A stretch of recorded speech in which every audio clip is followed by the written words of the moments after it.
The LA Clippers fall short to the Oklahoma City Thunder, and I'm going to be telling you why this game was over before it even started on today's Locked On Clippers.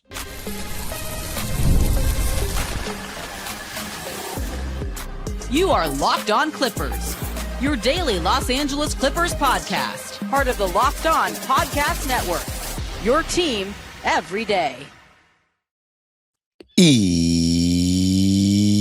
Yes, sir. You are locking in with the Clips. Thank you for making Locked On Clippers the first listen of your day, your team every day. I'm your host, Darian Vaziri, also known as Dime Dropper, and in today's episode, going to be talking about how it all comes down to Friday now after this one. What we could have done better and why the Thunder won this game. But also, I'm going to be starting out with why this game to me was over before it even started. I said a couple of days ago when we were looking at these last four games that I think the Clippers needed to go 3-1. That was 3 was the magic number. I talked about how this was the last back-to-back of the season. Would we play Kawhi Leonard? Because technically, Kawhi Leonard could sit out this game and then play these final two, and he would get to 65 games, which would make him eligible for All-NBA. And Kawhi Leonard played in this game, the second night of a back-to-back, after beating Dallas on Tuesday night. But Darius Garland was rested for his toe management. And my thing is this. We punted the game when we made that call. When the medical staff or whoever it was made that call to not play Darius Garland, we punted the game. And I get it. Kawhi Leonard, we want him to be eligible for the All-NBA awards. And some might be wondering, why didn't we just sit out Kawhi as well? And that would be a valid question to ask. Because if we're going to punt the game, sit out both. But I think, this is just my assumption, I don't have any proof, they're just trying to win on Friday. And if we win on Friday, Kawhi Leonard will be able to rest that final game of the regular season because we will have sealed the deal with at minimum a 42-40 record, but we would win the tiebreaker because Portland lost to the San Antonio Spurs on Wednesday night. So now they're 40-40. So the best record that they can finish with is 42-40. And their last game is against Sacramento, which everybody expects them to win. So it all comes down to Friday. But before we talk about that, I think we should have played Darius Garland. I'm not in the locker room. I don't know how bad his toe really is. So I'm just going to preface by saying that. But what I do know is that he's playing fine. He looks very good. I think the not playing him on back-to-backs is a precautionary thing, but this is the time where you got to throw precaution out the window and say you can rest in the offseason. There's not going to be a playoffs necessarily if we don't win on Friday. And I'm not saying we would have won this game, but you'd eliminate any chance you have of winning it with Garland out. They already have an amazing defense. We saw it last year en route to a title. Lu Dort, and I don't like him. You know what I'm saying? Obviously, Clipper fans don't like him. He was making Kawhi Leonard's life tougher in that first half than I've seen any defender one-on-one make Kawhi's life this season. I've not seen someone rip Kawhi in the backcourt like that. And he almost stole the ball from him multiple times. Like, yes, he gets away with physicality that some other players in the league aren't allowed to get away with. But point blank, end of story, as much as I believe that he's a potentially maybe the dirtiest player in the NBA. Of course, as Clipper fans, we remember when he landed in Paul George's landing space towards the end of that 2023 season and that ruled out PG for the rest of the year. He's really good defensively. And with Lu Dort and all these guys guarding Kawhi, we needed a second guy. To beat a team like this, we needed a second guy. They had all their big guns. Hartenstein, Chet Holmgren, SGA, J-Dub, Lu Dort. They had their normal starting five. And we didn't have Garland. And it just ended up being too much for Kawhi. And while we did end up shooting 47% from the field, they shot 58% from the field. We shot 44% from three and somehow still lost by 18 points, 128 to 110. They shot 38% from three. They shot 79% from the free throw line. We shot 67% from the free throw line. So multiple games in a row where we have not shot well from the free throw line, which is a little weird. 71% against Dallas, 67% in this game. Thankfully, in Sacramento, we were 20 for 21, but that is something that needs to clean up. Kawhi Leonard 2 for 4 from the line. John Collins 1 for 3 from the line. Brook Lopez 1 for 3 from the line. It's not good enough. So we needed to be better from the line if we wanted to compete in this game. I think that was definitely one of the reasons we lost. But they shot 58%, and I have to say some of those shots were very, very tough. But I'm just going to put it this way. Without Darius Garland, we were not able to generate a lot of good looks. I'm actually surprised we even shot 47% because they were making us work hard for all our shots. They got higher quality looks than we got. Why is that?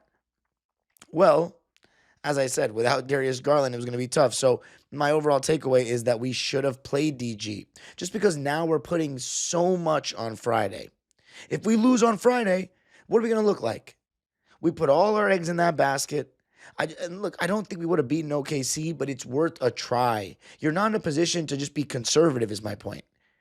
That's just my mentality. Now, that's a bigger discussion with the modern NBA and, load management and injury management. And I get it. You want to preserve these guys' health long term. But damn it, we're trying to make the playoffs. I don't know. It's long-term safety for the individual players versus the team goals in the now. And obviously, I am a fan of the team, so I want us to compete for the now. But, as far as what we could have done, I don't know. Kawhi Leonard, he tried. He had 20 points. He hit that 20-point threshold to keep the streak alive, to go along with 8 rebounds, 3 assists, 1 steal, 3 turnovers, on 8 for 18 shooting, 2 for 5 from 3, and 2 for 4 from the free throw line in 30 minutes. I have to say, I think they made life very tough for him. That you might not be able to tell from those stats, but they did. And he wasn't able to just dominate the game. And of course, they started with Lu Dort on him, Chet Holmgren on John Collins, Isaiah Hartenstein, and John Collins did replace Darius Garland in that starting lineup. Isaiah Hartenstein on Brook Lopez, J-Dub on DJ, and SGA on Chris Dunn. For us, we started with kind of a mix. Chris Dunn on SGAs as well as Derrick Jones Jr. And, he was still able to get what he wanted a little bit easier than what Kawhi was able to get against their guys. But look, man, I hate to say it, but SGA is just better than Kawhi too right now. SGA is arguably the best player in the league. It pains me to say it every time I do an episode on him on this show because he was one of us, but it is what it is. Kawhi Leonard was not watching enough basketball. It's simple as that. And unfortunately, this is the bed that we made and we have to lay in it. But hey, we're still on the up and up as far as, where we were before the season started and even when we were 6-21, of course. But we just needed more. Isaiah Hartenstein was coming up to the level of the screen to take away the pull-up jumper from Kawhi, which was a smart idea, making other guys beat them. And we made a lot of threes, but it just felt like we didn't consistently get off enough good shots, and that was because we lacked that playmaking. So OKC wins it 128 to 110. They outscored us in 3 of the 4 quarters, with the only quarter that we outscored them being the third, 31 to 25. But coming up, going to talk about more details of the game and what my biggest takeaway was in terms of the basketball side of things in this one. I got to tell you a little something about Wayfair. Wayday is here, and if you've been thinking about upgrading your space, this is the time to do it. We're talking about some of the best deals of the year on furniture, decor, outdoor essentials, everything you need to refresh your home. And when I moved into my apartment, we used Wayfair to get our TV stand. During Wayday, Wayfair is offering up to 80% off with fast and free shipping on everything, making it easy to find pieces that fit your style and your budget. And it's super easy to filter by style, size, and price, so you're not just wasting time scrolling. Wayday is the sale to shop the best deals in home. We're talking up to 80% off with fast and free shipping on everything. Head to wayfair.com April 25th through the 27th to shop Wayday. That's WAYFAIR.com. Wayfair, every style, every home. I got to tell you a little something about Gametime. There's nothing like being in an NBA arena, and this season I was able to be at 29 games, and I had some memorable experiences, with my favorite game probably being that Denver Nuggets game. But scoring tickets hasn't always been easy. But that's why Gametime has become the go-to app for scoring tickets fast, without the hassle. It puts the advantage back where it belongs, with the fans. I love seeing the price up front with the taxes included, because they always charge so much at the end when you're like about to check out and you're like, oh my God, that's $30 more expensive than what I thought I was paying. Gametime shows you the price up front. No surprise fees at checkout. Take the guesswork out of buying NBA tickets with Gametime. Download the Gametime app, create an account, and use code LOCKEDON for $20 off your first purchase. That's code LOCKEDON for $20 off. Download the Gametime app today. And remember, it's gametime.co, not .com. All right. Get Locked On Clippers ad-free with the Everydayer Club, plus a members-only Discord chat.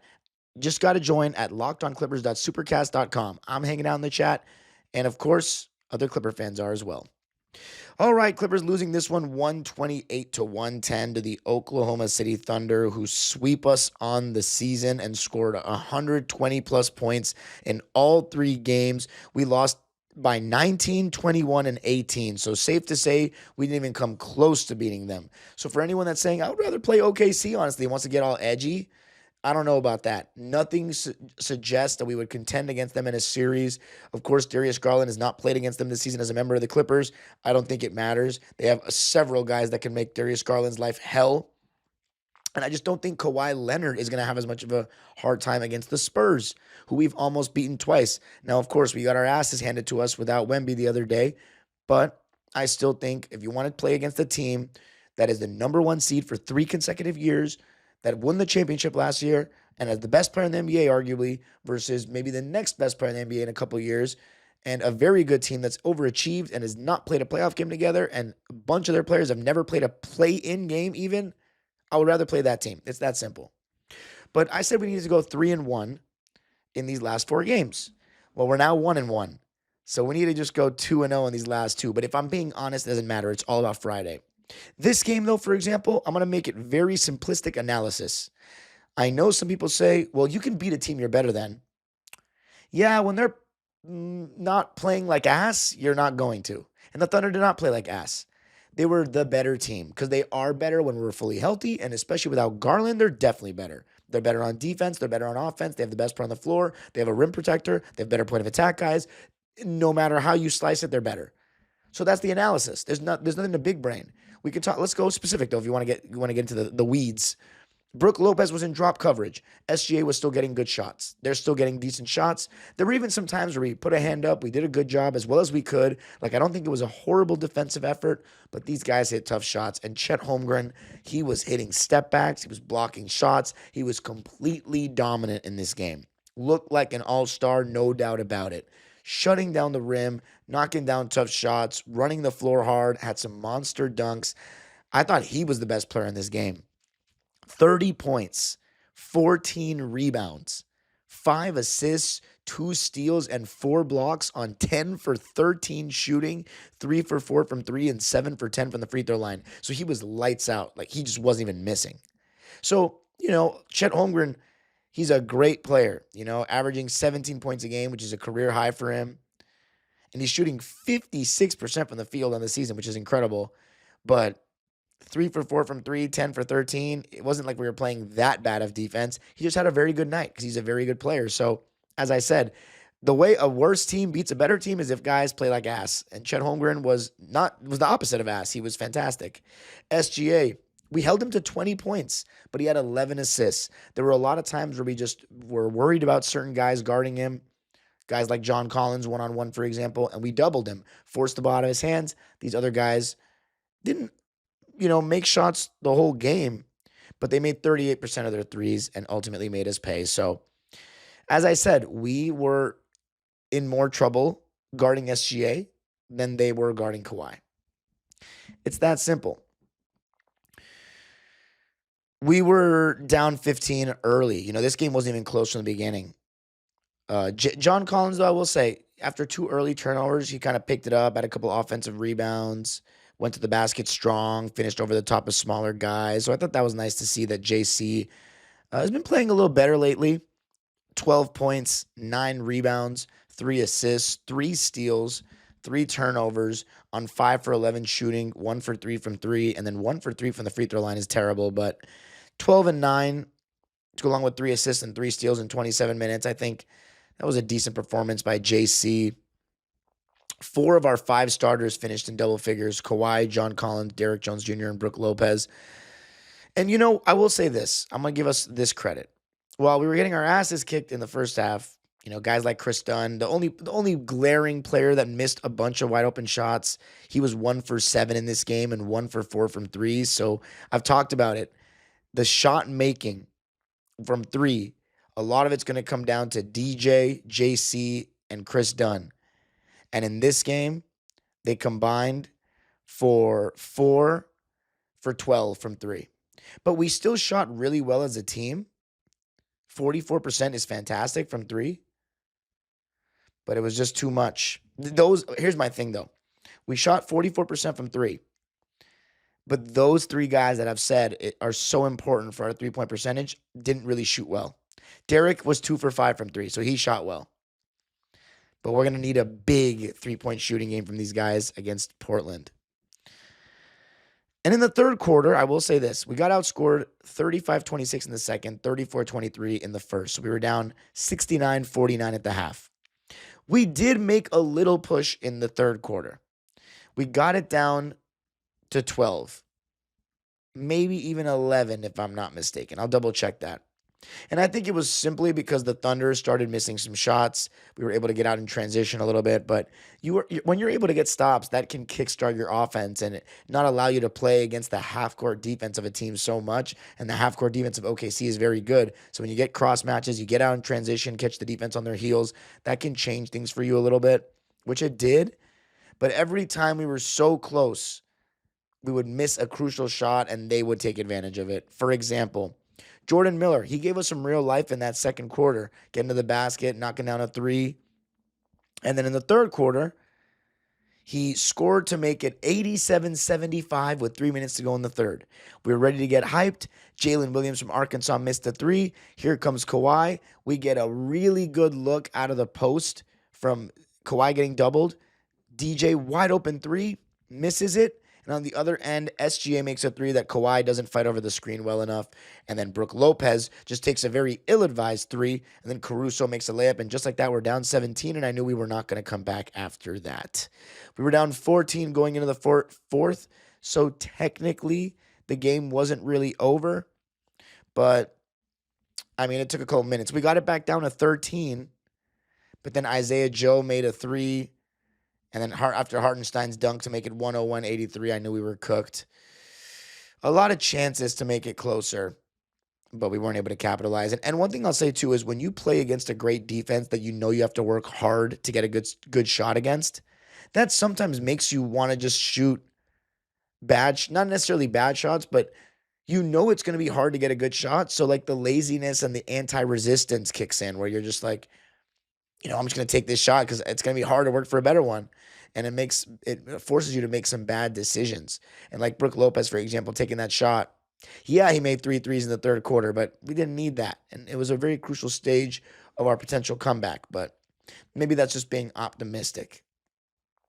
I like that we showed some fight at the end of the day, but the Thunder were just way too much. Now, one guy I haven't mentioned yet. Well, actually, let me read Brook Lopez's stat line first. Brook Lopez actually had a solid offensive game. It's just against Chet and Isaiah Hartenstein. It's like Brook Lopez being your starting center. There's levels to this. 16 points, 6 rebounds. I do think he did a good job boxing out and on the glass overall in this game. 3 assists, 1 turnover, no blocks, no steals. On 6 for 12 shooting, 3 for 5 from 3. All 3 of those came in the third quarter, and 1 for 3 from the free throw line. He's got to be better about making his free throws, especially as our starting center. But 50-60 splits, impressive. He should not be shooting worse from the free throw line than from 3 in the field, though. He was a minus 29, which was the worst of anyone in the game. Now, again, single game plus minus doesn't mean anything to me. I think Brook Lopez was solid, but it's just he's outmatched. Derrick Jones Jr. is the last member of the starters whose stat line I will read. 11, or I'm yet to read, 11 points, 5 rebounds, 1 assist, 1 block, 1 turnover on 4 for 9 shooting, 2 for 5 from 3, and was 1 for 2 from the free throw line. To be honest, I don't really have much bad to say about DJ. I think he was fine.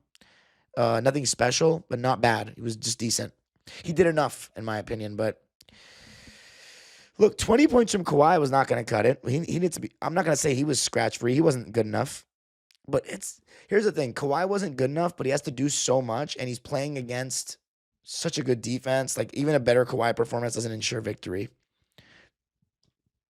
Coming up, though, I'm going to talk about a rotation, how big Friday is, what I have planned for Thursday's episode, and a guy who I haven't even mentioned yet that we needed a lot more from.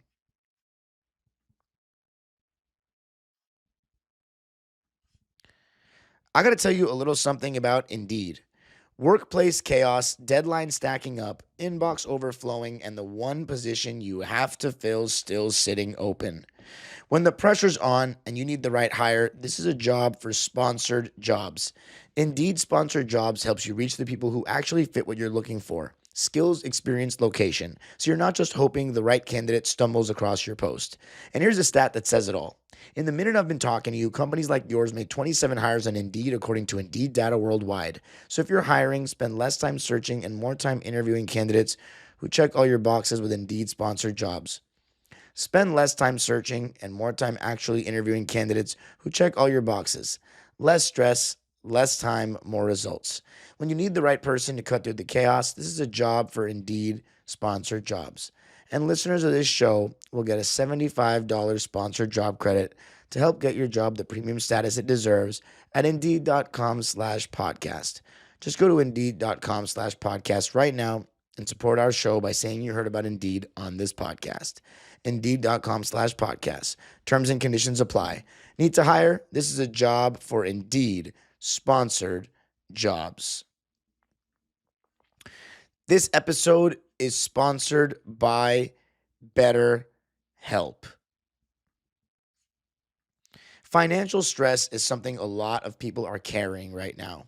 And it's not just about numbers. It can affect your sleep, your relationships, and your overall mental health in ways that build up over time. And the reality is, struggling with money doesn't mean you've failed. Sometimes it just means you haven't had the right kind of support. It's something I've thought about, how easy it is to put pressure on yourself financially without really talking about it. Therapy isn't about financial advice. It's about working through the stress, the anxiety, and the emotions that come with it. With over 30,000 licensed therapists and more than 6 million people served, BetterHelp makes it easier to get matched and start focusing on what you need. When life feels overwhelming, therapy can help. Sign up and get 10% off at betterhelp.com/lockedonnba. That's betterhelp.com/lockedonnba. All right. Clippers losing this one. 128-110. We're now 41-39 on this season with just 2 games left. I keep saying it. I cannot believe that the season has flown by this quickly. It feels like just yesterday I was doing aspiration episodes to keep the past the time. And man, it's crazy. This season has flown by more than any season I've covered the Clippers on Dime Dropper or Locked On Clippers. It's been crazy. It's been a roller coaster. It's been fun. And ultimately, I don't want it to end. And this was my last, on Wednesday night, it was my last home game of the regular season.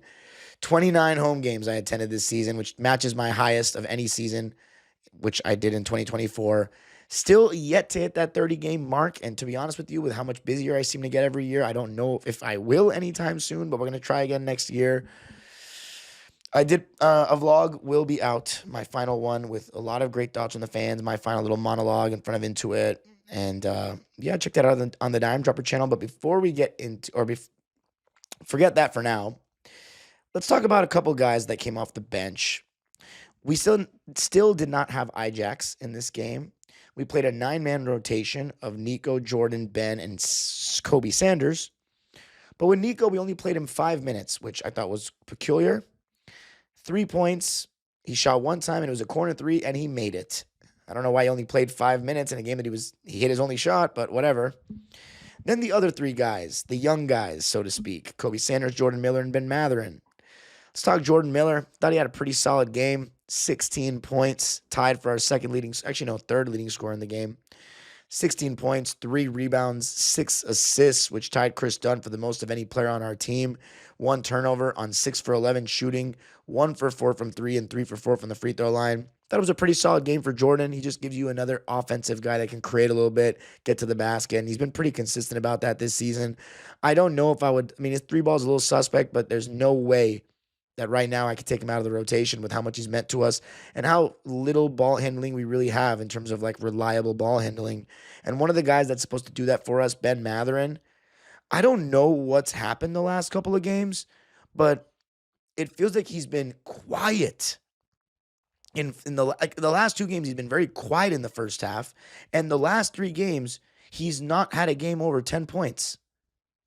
It's very weird. He went from scoring 28, 17, 23. Like, he had a stretch from March 7th to April 2nd where his lowest point total in a game besides one game against Portland where he only scored 4 points. Besides that one outlier, every single game from March 7th to April 2nd, he scored 16 or more points. I guess after the Portland game, he's been really in a funk. And I don't know if the coaching staff told him to like tone it down. I thought he played well. Actually, he didn't play that well. He played well against Sacramento, I thought. But I don't know if the coaching staff told him to tone it down. But he's been out of character quiet the last couple of games. And it's not been beneficial for the team. There's got to be a better middle ground than this. And I don't have any proof that the coaching staff told him to cool it down. But I want him to be aggressive again because we needed somebody like that without Garland. He was supposed to be the second guy. Like, it's hard to imagine that we were winning games without Garland before he came back because of Mathurin. Where was that aggression? He didn't start playing till the second half, it felt like, in this game. He needs to be a lot better against Portland. 10 points, 2 rebounds, 2 assists, 1 steal, 2 turnovers on 3 for 8 shooting, 0 for 1 from 3, and made all 4 of his free throws. Look, I know OKC's a great defensive team, but he had 2 points, like through 3 quarters. It was crazy. He wasn't being aggressive. That can't happen. He needs to. And here's another thing. The Thunder were very good about going under the screen on all our non-reliable off-the-dribble shooters. So Chris Dunn, under the screen. Jordan Miller, under the screen. Derrick Jones Jr., under the screen. Even Ben Mathurin to some degree. But if that's the case, you got to get the ball to Ben Mathurin more for those pick and rolls than as opposed to those other guys, because when he gets it from around 18, 20 feet, they'll go over from there, and then he's going to get downhill. Now, he made one bad pass, was the right read, but the drive and kick, he made a bad pass to, I think he thought Jordan Miller was going to slide over to the corner, and I think he lifted up, or maybe it was he threw it to the corner, but Jordan Miller had lifted up. Other than that's just one read, though. That's just one turnover. He still, I think, should have been more aggressive. It's what we need. But here's what it is. It all comes down to Friday. We didn't play Darius Garland, so we put ourselves in this position. If we lose on Friday, we're going to have to beat Golden State at Intuit Dome, and they're going to bring a ton of Warriors fans to that game, and there's going to be a lot of fanboys. And you put yourself in a 1-game elimination situation with Steve Kerr, Steph Curry, and Draymond Green. I don't know if I love those chances. All it takes is Steph Curry to get 1 quarter where he gets hot, and then that's it. Your season's over. It can't happen. It's too risky. And then on top of that, we'd have to go to Portland and win. And it's the Clippers. So whatever can go wrong seems to go wrong. We need to beat them on Friday. It is imperative, and a lot of it's going to come down to 3-point shooting. And to preview that game, going to be joined by the host of Locked On Blazers on Thursday afternoon, Mike Richman, to talk about the game because it's a big one. And the Blazers have had a couple years without postseason basketball, so they're hungry, and that crowd's going to be hungry. So we need to win that game and avoid a playoff game over there. You can follow me on Twitter and Instagram at DimeDropperPod. Subscribe to my own YouTube channel, Dime Dropper, where even more LA Clipper content will be out, including my final vlog of the season. And of course, this podcast, Locked On Clippers, Subscribe on YouTube, hit the notification bell to get us up to 9K before the end of the season. And of course, you can listen wherever you get your podcasts. And if you're an everyday listener of the show, go to lockedonclippers.supercast.com to sign up for the Discord chat and get an ad-free version of this show. For those of you on video, we send you to the first ever 24/7 national NBA YouTube channel. On audio, make sure you make your second listen NBA Game Night on Locked On NBA. The age-old proverb continues, go Clippers.